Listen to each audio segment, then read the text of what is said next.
నమస్కారం. ప్రతిధ్వని కార్యక్రమానికి స్వాగతం. గ్రామీణ భారతం పీకల్లో తప్పుల్లో కూరుకుపోయింది. దేశంలో 52% రైతులు రుణగ్రస్తులేనని ప్రభుత్వ సర్వే వెల్లడించింది. దేశం మొత్తం మీద ఆంధ్రప్రదేశ్, తెలంగాణలోనే అన్నదాతలు అత్యధికంగా అప్పుల పాలయ్యారు. రైతులు ఏటా పంటల కోసం వేలకు వేలు అప్పులు చేస్తున్నారు. సక్రమంగా పంట చేతికి అందకపోవటం, గిట్టుబాటు ధర దక్కకపోవటం వల్ల రుణ విముక్తులు కాలేకపోతున్నారు. వ్యవస్థాగతం కాని సంస్థల నుంచి అత్యధికంగా అప్పులు తీసుకోవడం వల్ల కూడా రుణభారం పెరిగిపోతోంది. పంట బీమా పట్ల అవగాహన లేమి మరో కారణంగా కనిపిస్తోంది. ఈ నేపథ్యంలో గ్రామీణ భారతాన్ని రుణభారం నుంచి ఎలా గట్టెక్కించాలన్న అంశంపై ప్రతిధ్వని చర్చను చేపట్టింది. ఈ చర్చలో పాల్గొంటున్న ప్రముఖులు పంజుగుల శ్రీశైలరెడ్డి గారు, తెలుగుదేశం పార్టీ నాయకులు, వ్యవసాయ అంశాల అధ్యయనకర్త; డాక్టర్ జీవి రామాంజనేయులు గారు, సుస్థిర వ్యవసాయ క్షేత్ర సంచాలకులు; డాక్టర్ కె పూర్ణచంద్రరావు గారు, ఇక్రిసాట్లో పనిచేసిన ప్రముఖ వ్యవసాయ శాస్త్రవేత్త; ప్రొఫెసర్ అరిబండి ప్రసాదరావు గారు, ప్రముఖ వ్యవసాయ శాస్త్రవేత్త.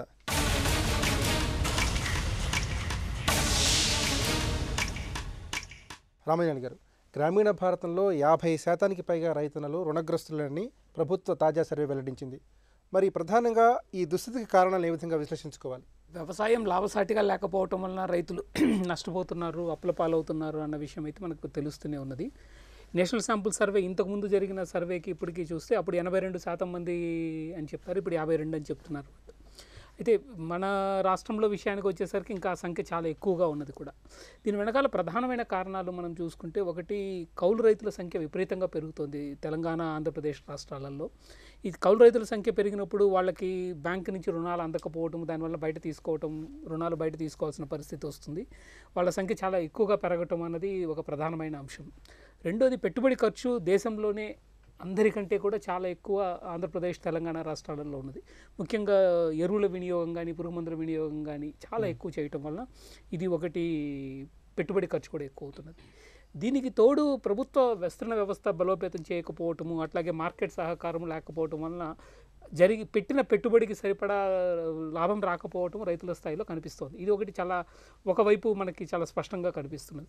రెండో వైపు చూస్తే 1990 తరువాత ప్రభుత్వం తీసుకున్న చాలా నిర్ణయాలలో ప్రభుత్వము ప్రజలకైతే అందించే మౌలిక సదుపాయాలు ఏవైతే ఉన్నాయో, అది విద్య కావచ్చు, లేకపోతే వైద్యం కావచ్చు, ఇవన్నీ కూడా ప్రైవేటీకరణ వైపు తీసుకెళ్లడం వల్ల జీవన వ్యయం చాలా పెరిగింది. జీవన వ్యయం ఒకవైపు పెరుగుతూ, పెట్టుబడి ఖర్చు ఇంకోవైపు పెరుగుతూ, ఎప్పుడైతే వచ్చే ఆదాయాలు తగ్గుతూ వస్తున్నాయో రైతులు రుణగ్రస్తులు అవుతున్నారు. అంటే దానివల్లే మనం ఈరోజు చూస్తున్న విపరీతమైన ఆత్మహత్యలు కూడా దీనివల్లే జరుగుతున్నాయి. కేవలము రుణాలు ఎక్కువ అవుతున్నాయి అన్నది ఒకటే కాదు సమస్య. ముఖ్యంగా మన రాష్ట్రంలో తీసుకుంటే ఇంకో సమస్య ఏంటంటే డెప్ట్ అసెట్ రేషియో అంటారు. అంటే మనం ఎంత అప్పు తీసుకుంటున్నాం, మనకి ఎంత ఆస్తి ఉంది అన్నది చూసుకున్నా కానీ మన దగ్గర చాలా దారుణమైన పరిస్థితి ఉంది. అంటే అది ఒక కారణము తీవ్రమైన సంక్షోభంలోకి నెట్టివేయటానికి అన్నది. బ్యాంకులు రుణాలు రైతులకి అందించకపోవటం అనేది ప్రధానమైన సమస్య ఇక్కడ ఉన్నది కూడా. సో బయట చాలా వడ్డీకి తీసుకుంటున్నారు.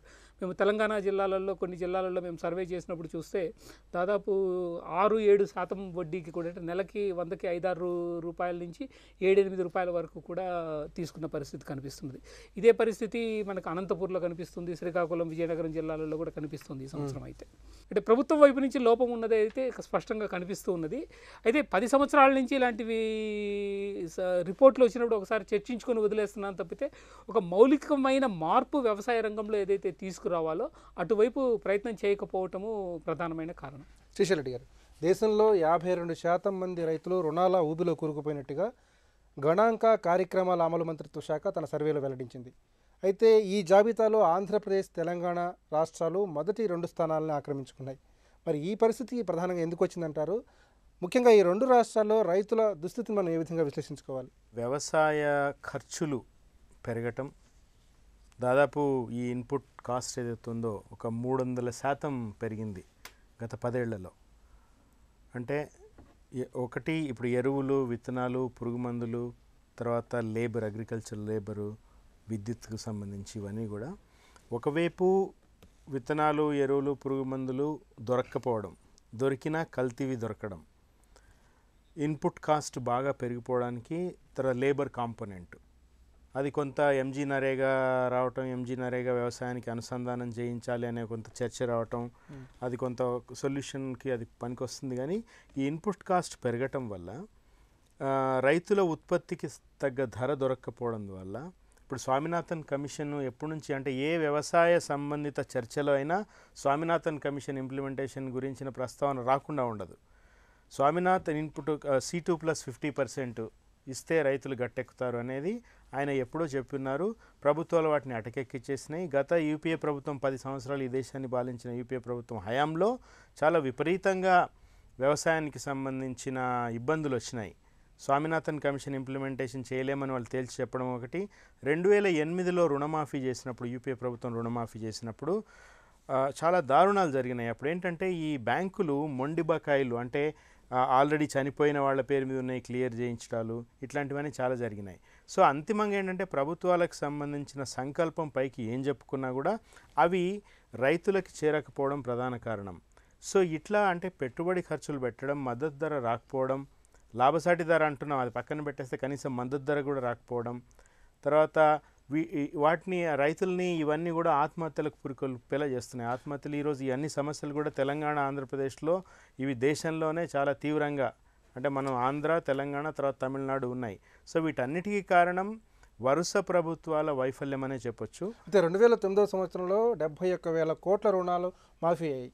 అయినా కూడా రైతులు ఇప్పటికీ రుణాల ఊబిలోనే కొనసాగడానికి ప్రధానంగా కారణాలు ఏ విధంగా చూడాలి? రుణాలు మాఫీ చేసినప్పుడు దాంట్లో చాలా అనర్హులకు వెళ్ళిపోయినాయి ఆ డబ్బులన్నీ కూడా. ఇందాక రామాంజనేయులు గారు చెప్పినట్టుగా బ్యాంకులు అంటే బ్యాంకుల ద్వారా అందరికీ రుణాలు అందకపోవడం ఒకటైతే, ఆ ఇచ్చిన రుణాలని లేకపోతే ప్రభుత్వాలు ప్రకటించిన రుణమాఫీని సవ్యంగా సక్రమంగా అమలు చేయించడంలో బ్యాంకులకు సంబంధించి కూడా చాలా తీవ్రమైన లోపం ఒకటి ఉంది. ఇప్పుడు ఆర్బీఐ గైడ్లైన్స్ ఉన్నాయి, మీరు మొత్తం ఇచ్చే రుణాల్లో 18% వ్యవసాయ రంగానికి ఇవ్వాలని. అది జరగట్లేదు. నాబార్డ్ లాంటి సంస్థలు ఉన్నా కూడా సవ్యంగా రైతులకు రుణాలు దొరకట్లేదు. కాబట్టి రైతులు ఏం చేస్తున్నారు, ప్రైవేట్ అప్పులకు పోతున్నారు. ఇప్పుడు ప్రభుత్వాలు రుణమాఫీ చేస్తున్నా కూడా ఏవి మాఫీ అవుతాయి? గవర్నమెంట్ అంటే బ్యాంకుల రుణాలు మాత్రమే మాఫీ అవుతాయి తప్ప ప్రభుత్వ రంగ బ్యాంకులు లేతే సహకార రంగంలోవి మాఫీ అవుతాయి తప్ప ప్రైవేటువి కావు. ఇప్పుడు ప్రైవేటుకి ఎందుకు పోతున్నారు? మైక్రో ఫైనాన్స్ లాంటి సంస్థల దారుణాలు మనం చూసాం మన రాష్ట్రంలో. ఎందుకు పోతున్నారు? బ్యాంకులకు వాళ్ళకి యాక్సెస్ లేదు. తర్వాత ఈ సర్వేలోనే చెప్పినట్టుగా అత్యధికంగా ఓబీసీలు నెక్స్ట్ ఎస్టీలు ఉన్నారు. సో వాళ్ళకి పరపతి కూడా ఉండదు.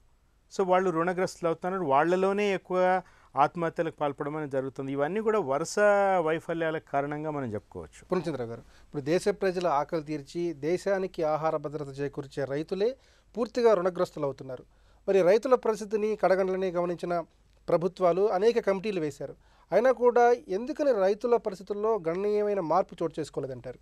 ప్రపంచంలో ఏ దేశంలో చూసినా వ్యవసాయం మీద ఆధారపడిన వాళ్ళు ఇతర రంగాల మీద పరిశ్రమలు, వాణిజ్యం, సేవా రంగాల మీద ఆధారపడిన వాళ్ళతో పోలిస్తే వీళ్ళ ఆదాయం తక్కువే ఏ దేశంలో చూసినా. అంటే దీన్ని మనం భారతదేశంలో పరిస్థితిని సమర్థించడానికి కాదు నేను చెప్పేది, కానీ ఇది ఏంటంటే ఇండస్ట్రీ యొక్క నేచర్ అది. ఎందుకంటే వ్యవసాయం అనేటప్పటికి కోట్లాది మంది రైతులు ఉన్నారు. ఎవరు మార్కెట్ని శాసించలేరు, నిర్ణయించలేరు. ఏ రైతు పండించేదైనా కూడా చాలా పెద్ద సముద్రంలో ఒక నీటి బొట్టు లాంటి చిన్న అమౌంట్. అందుకని ఏంటంటే మార్కెట్లో ధర అనేది నిర్ణయం చేయటంలో రైతులు కానీ రైతు సంఘాలకు కానీ ఎటువంటి పాత్ర ఉండదు. అదే పారిశ్రామిక ఉత్పత్తులకు వచ్చేటప్పటికి ఒక వస్తువు ఉందనుకోండి, ఆ వస్తువుని ఒక 5-6 పెద్ద కంపెనీలు 80-90% వరకు వాళ్ళే ఉత్పత్తి చేస్తారు. కాబట్టి వాళ్ళు ఆ వస్తువు ధరను నిర్ణయించడంలో ప్రముఖ పాత్ర పోషిస్తారు, దాన్ని శాసించగలుగుతారు కూడా. వాళ్ళు ఏం చేస్తారు, వాళ్ళ ఉత్పత్తి వ్యయంతో పోల్చుకుంటే రెట్టింపు లేకపోతే అంతకన్నా కూడా ఎక్కువ ధరకు వాళ్ళు అమ్ముకోగలుగుతారు. కానీ వ్యవసాయంలోకి వచ్చేటప్పటికి అది జరగట్లేదు.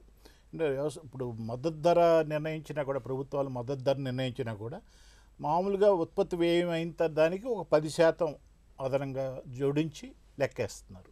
ఇంతకు రెడ్డి గారు చెప్పినట్టుగా స్వామినాథన్ కమిటీ వాళ్ళు 50% జోడించి చెప్పమన్నారు. అది అమలుపరచడానికే ఇక్కడ సాధ్యం కావట్లేదు. ఇప్పుడు అవతల వేరే రంగాల్లో దాదాపు రెట్టింపు ఉత్పత్తి వ్యయానికి దాదాపు రెట్టింపు ధరకు అమ్ముకోగలుగుతున్నారు కాబట్టి వాళ్ళ లాభాలు వాళ్ళు గణించగలుగుతున్నారు. కానీ వ్యవసాయ రంగంలో ఏంటంటే ఉత్పత్తి వ్యయంకి ఒక 10% మాత్రం జోడిస్తున్నామని మద్దతు ధరల విషయంలో చెప్తున్నారు. అంతకుమించి చేయలేకపోతున్నాయి ప్రభుత్వాలు ఏంటంటే ఏదైనా చేయాలంటే దాన్ని తాత్సారం చేయాలంటే కమిటీలు వేస్తారు. ఎన్నో కమిటీలు వేశారు. ఇప్పుడు మన రాష్ట్రంలో కూడా జయదేవ్ ఘోష్ కమిటీ, ఆ కమిటీ, ఈ కమిటీ, చాలా కమిటీలు వేశారు. అందరూ పరిస్థితిని విశ్లేషించి రాస్తున్నారు. అందరూ రికమెండేషన్స్ ఇచ్చారు, కానీ అవి అమల్లోకి నోచుకోలేదు. వ్యవసాయ ఉత్పత్తుల ధరలు పెరిగితే ద్రవ్యోల్బణం పెరుగుతుంది కాబట్టి ద్రవ్యోల్బణాన్ని అదుపు చేయడానికి ముందు వ్యవసాయ ధరలని అదుపులో ఉంచాలి అనేది జరుగుతుంది. ఇది పొలిటికల్ ఎకానమీ. ఇది ప్రపంచం అంతా వ్యాప్తంగా ఉంది. మన దేశంలో ఇంకా ఎక్కువగా తీవ్రంగా ఉంది. 2-3 కారణాలు ఉంటాయండి. ఒకటేంటంటే ఉత్పత్తి అనేది నిలకడ లేదు. ఏంటి వాతావరణ పరిస్థితులను బట్టి అటు అయితే ఎక్కువగా వర్షం పట్టడం, లేకపోతే తక్కువ వర్షం పట్టడం, లేకపోతే తుఫానులు రావటం, వడగండ్లు రావటం, అనేక కారణాల వల్ల ఉత్పత్తి స్థిరంగా ఉండదు. అదొకటి. రెండోది ధర మీద నియంత్రణ వీళ్ళకి లేదు. ధరని వీళ్ళు నిర్ణయించుకోలేరు, మార్కెట్ నిర్ణయిస్తుంది. లేకపోతే ఈ దిగుమతులు వస్తున్నాయి, దిగుమతులు కొన్ని విషయాల్లో దిగుమతులు రావడం వల్ల ధరలు తగ్గుతున్నాయి. ఇవన్నిటి మూలంగా ధర విషయంలోనూ ఏం చేయలేరు. ఇక తర్వాత వచ్చేటప్పటికి ఎంతో కొంత 10% ఎంతో వస్తే అది కుటుంబ అవసరాలకు సరిపోవాలి కదా.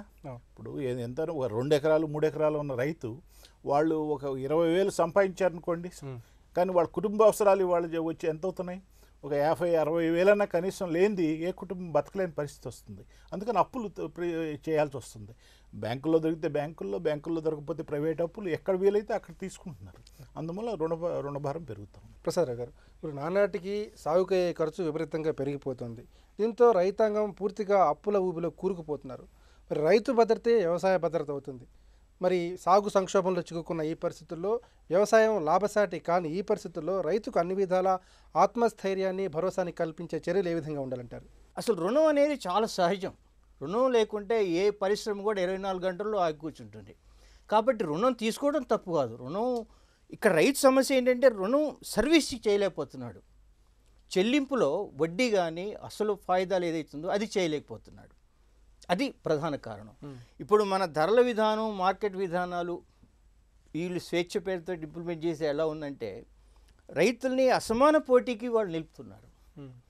కనీసం రీజనబుల్గా వాడు పోటీలో ఉండే అవకాశం కలిగించట్లేదు. అసలు వ్యవసాయం రైతు వదిలిపెట్టి ఎంత తొందరగా వదిలిపెడితే అంత బాగుంటుంది అనే ధోరణిలో పాలకులు ఆలోచిస్తున్నారు. ఇప్పుడు సపోజ్ 2008 ఉంది. 2008లో 72,000 కోట్లు రుణం ఇచ్చిండు. సరే, అది దాని తర్వాత రుణభారం మళ్ళీ పెరిగింది. అంటే మౌలికంగా విధానాలు మారకుండా ఈ మాఫీ విధానాలు కంటిన్యూ చేస్తే ఉపశమనం దొరకదు. ఇవాళ మన రాష్ట్రం ఉంది, ఆంధ్ర ఉంది, తెలంగాణ ఉంది. ఎక్కడికో 17,000 కోట్లు అన్నారు, అక్కడేమో 45,000 కోట్లు ఎంత ఉన్నారు. మళ్ళీ ఒక 60-70,000 కోట్లు అవుతుంది. ఆఫ్టర్ 3 or 4 years మళ్ళీ రుణభారం వస్తుంది.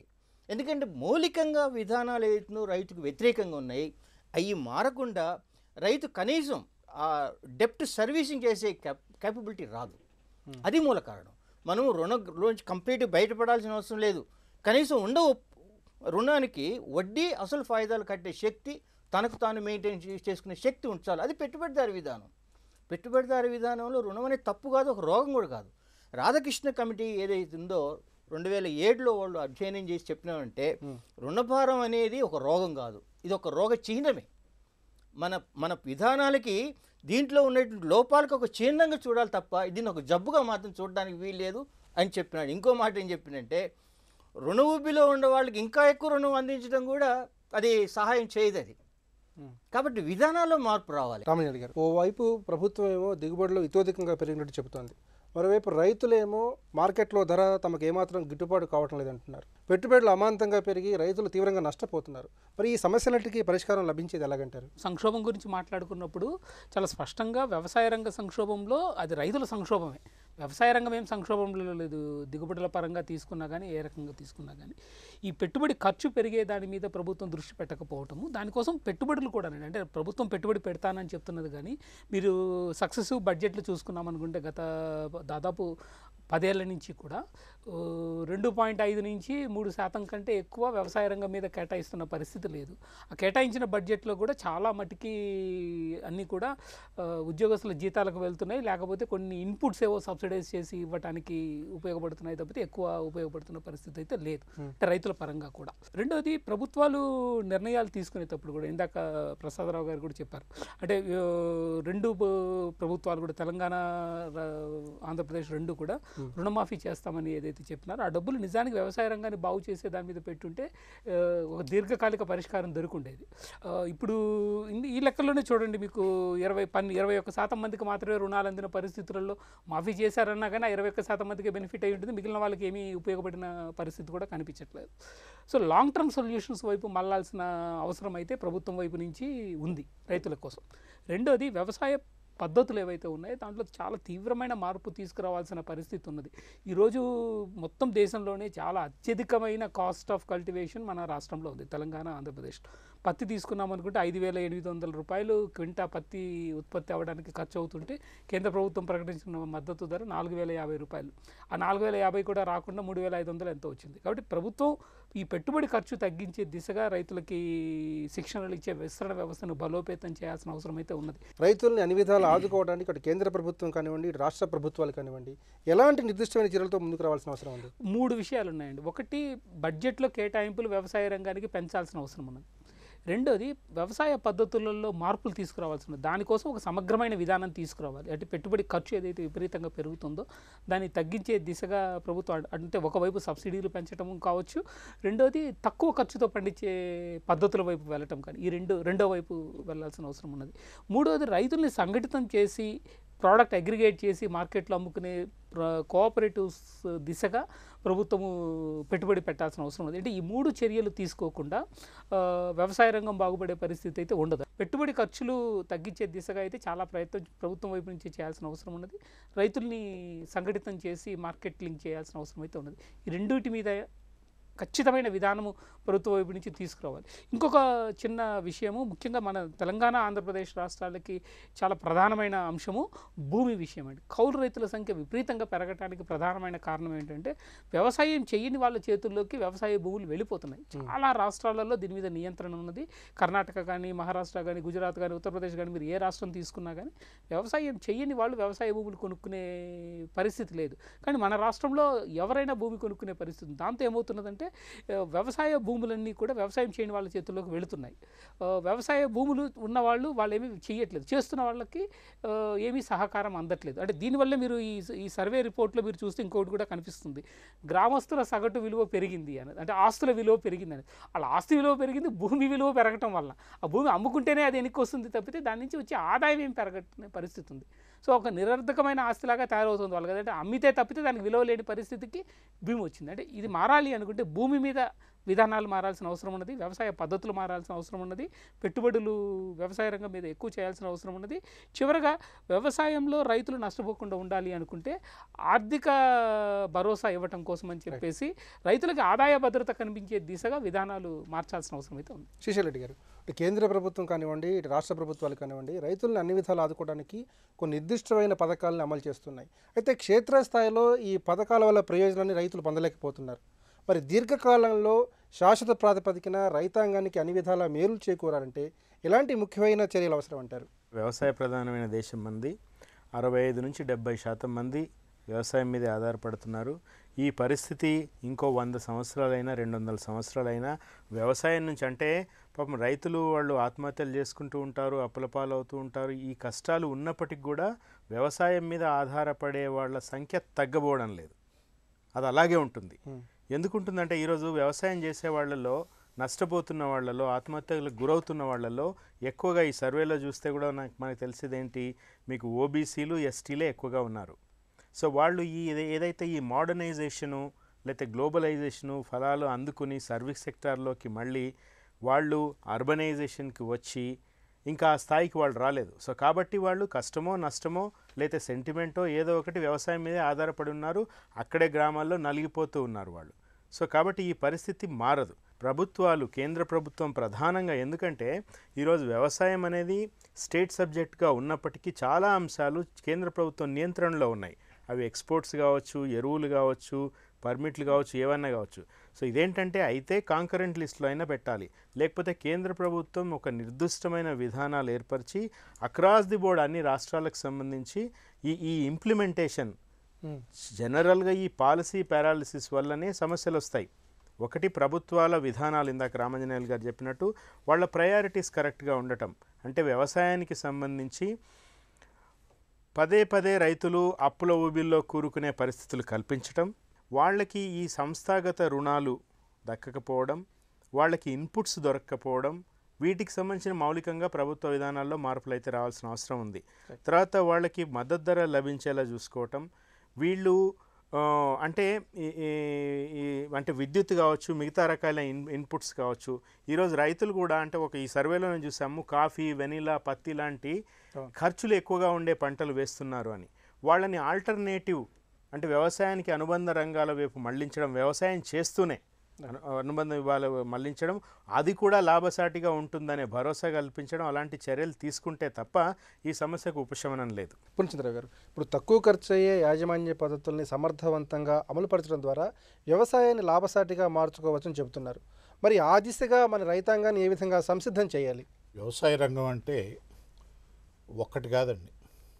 ఇందులో ఇటు నుంచి మొదలుపెట్టి ఇటు వచ్చేటప్పటికి ఎన్నో షేడ్స్ ఉన్నాయి. ఒక పక్క సహజ వ్యవసాయం అని చేసేవాళ్ళు ఉన్నారు. ఏమి వేయ అవసరం లేదు భూమిలో సహజంగా ఉండేటటువంటి పోషకాలు అవి సరిపోతాయి, ఆ భూమిని డిస్టర్బ్ కూడా చేయకూడదు అని చెప్పేవాళ్ళు కొందరు. కాదు, సేంద్రీయ వ్యవసాయం కేవలం ఎక్కువగా రసాయన ఎరువుల మీద ఆధారపడకుండా సేంద్రీయ పదార్థాలని ఎరువులుగా వాడటం, వాటిని సేంద్రియ అంటే బయోపెస్టిసైడ్స్ ఇట్లాంటి వాటిని వాడటం, వీటి ద్వారా ఖర్చు కొంత తగ్గించి నాణ్యత పెంచి ఎక్కువ ధర వచ్చేటట్టుగా చేయొచ్చు అని రెండోసారి. ఎక్కువ సింహభాగం ఎక్కువగా ఈ కెమికల్స్ మీద ఆధారపడి, ఇప్పుడు ఫెర్టిలైజర్స్, పెస్టిసైడ్స్ వీటి మీద ఆధారపడి చేసేవాళ్ళు ఎక్కువ భాగం. మరీ చివరికి వెళ్తే ప్రొటెక్టెడ్ కల్టివేషన్, అన్నిటికీ షేడ్ నెట్లు వేసి ఎకరానికి ఒక 30 లక్షలు 40 లక్షలు పెట్టి షేడ్ నెట్స్ వేసి అందులో 2 రెట్టింపు 3 వంతులు 4 వంతులు పంట పండించే మార్గాలు కూడా ఉన్నాయి. వీటిలో అంటే ఎక్కడ ఉత్పత్తి ఎక్కువ, వ్యయం ఎక్కువ తక్కువ అంటే, ఇప్పుడు వీటికి షెడ్ నెట్ వేసేవాళ్ళకి చేసి పండించేవాళ్ళు వాళ్ళు టొమాటోలు 250 టన్నులు 350 టన్నులు ఎకరానికి పండించేవాళ్ళు. వాళ్ళు ఎంత పెట్టినా వాళ్ళకి సగటు వచ్చేటప్పుడు 1 టన్నుకో 1 క్వింటాల్కి వచ్చేటప్పుడు వాళ్ళకి తక్కువే అవుతుంది. ఇట్లా అనేక రకాలుగా ఉన్నాయి. ఇప్పుడు పరిమితంగా ఉంటాయి అవకాశాలు. అసలు రైతులు అనవసరంగా వాడుతున్నారు ఎరువులు, పురుగు మందులు, ఇవన్నీ విత్తనాలు, వీటికి ఖర్చు ఎక్కువ పెడుతున్నారు. అది అవసరం లేదు, తక్కువ ఖర్చుతో చెయ్యొచ్చు అని చెప్తున్నారు. ఇది ప్రచారం చేసినంతగా అవకాశాలు లేవు. ఎక్కువ ఉత్పత్తి సాధించాలనే పోరాటంలో, రకంగా ఆరాటంలో రైతులు ఎక్కువగా పెట్టుబడులు పెట్టడం, ఒక్కోసారి అవసరాన్ని మించి రసాయనిక ఎరువులు అవి వాడటం కూడా జరుగుతూ ఉంది. అయితే దాన్ని పరిమితంగానే వాటిని తగ్గించవచ్చు, కానీ పూర్తిగా ఏదో ఖర్చులు తగ్గించి ఎక్కువ పండించవచ్చు అంటే ఖర్చులు తగ్గిస్తే ఉత్పత్తులు కూడా తగ్గుతాయి, దిగుబడులు కూడా తగ్గుతాయి. మళ్ళీ సగటు వ్యయం తగ్గుద్దంటే నమ్మకం లేదు. అందుకని ఇది అనేది చెప్పేటప్పుడు ఒక జనరలైజేషన్గా చెప్పడానికి లేదండి. ఇది ఉత్పత్తి వ్యయాన్ని తగ్గించి చేయటం ద్వారా రైతులు వ్యవసాయాన్ని లాభసాటిగా మార్చవచ్చు అనేది అంత చెప్పినంతగా లేదండి. పరిమితంగా అవకాశాలు ఉంటాయి. ప్రసాదరావు గారు, దేశవ్యాప్తంగా రైతులు రుణాల ఊబిలో కూరుకుపోయారు. మరి వారిని ఆ దుస్థితి నుంచి బయటపడేసి వారికి అన్ని విధాల ఆత్మస్థైర్యాన్ని, భరోసాని, నమ్మకాన్ని కల్పించే రీతిలో యుద్ధ ప్రాతిపదికన ఎలాంటి ముఖ్యమైన చర్యలు తీసుకోవాల్సిన అవసరం ఉంది? రాధాకృష్ణ కమిటీ, నిపుణుల కమిటీలోనే సూచన ఉందండి. ఇప్పుడు రైతులు ఎక్కడ ఇబ్బంది పడుతున్నారంటే ప్రైవేట్ రుణాల వద్ద చాలా ఇబ్బంది పడుతున్నారు. వాళ్ళకి అక్కడే ఎక్కువ బాధ పడుతున్నారు. వారు చెప్పింది ఏంటంటే రాధాకృష్ణ గారు, 2007లో మీరు ప్రైవేట్ రుణాలన్నీ 1 టైం సెటిల్మెంట్గా బ్యాంకు రుణాలుగా మార్చండి. బ్యాంకు రుణాలు కన్వర్ట్ చేస్తే వాళ్ళ మీద సప్రెషన్ అనేది ఉండదు. తర్వాత వడ్డీ కూడా రీజనబుల్గా ఉంటుంది. ప్రైవేట్ వడ్డీ అంటే 60%, 70%, 80% వరకు కూడా ఉంటున్నాయి. అట్లీస్ట్ అదైతే ఆగిపోతుంది, ఒత్తిళ్ళు ఆగిపోతాయి. అప్పుడు రుణ ఊబిలోంచి బయటపడటానికి అవకాశం ఉంది. ఇక లేకపోతే వాళ్ళు ఎట్టి పరిస్థితుల్లో ప్రైవేట్ రుణాల నుంచి బయటపడలేరు అని చెప్పి చాలా స్పష్టంగా చెప్పింది. అయితే ఆ తర్వాత ఈ రుణమాఫీ పథకాన్ని అమలు చేసినట్టు కేంద్ర ప్రభుత్వము దాన్ని పట్టించుకోలేదు. అది తప్ప మిగతా ఇంప్లిమెంట్ చేసింది. అసలు మొత్తం ఉత్పత్తి విధానం ఏదైతుందో సాంకేతిక వినియోగం కానించి మొదలు పెడితే అవి కూడా రైతుకు అనుకూలంగా మారినప్పుడు అతను నిలదొక్కుని మళ్ళీ ప్రిన్సిపాల్ ఏదైతుందో ఇవ్వగలడు. అతను నిలదొక్కుకోవడానికి మనం ఒక అవకాశం ఇవ్వాలి. ప్రభుత్వ దృక్పథంలో మార్పు రావాలండి. అది లేకుండా సాధ్యం కాదు. దేశ ఆర్థికాభివృద్ధిలో వ్యవసాయ రంగం అత్యంత కీలకమైంది. వ్యవసాయ రంగంలో పెట్టుబడులు పెరగాలి, సేద్యం లాభసాటిగా మారాలి. గ్రామాల్లో వ్యవసాయ ఆధారిత పరిశ్రమలతో పాటు ఇతరత్రా ఉపాధి అవకాశాలు మరింతగా పెరగాలి. అప్పుడే గ్రామీణ భారతం రుణభారం నుంచి బయటపడుతుంది. ఇది నేటి ప్రతిధ్వని. నమస్కారం.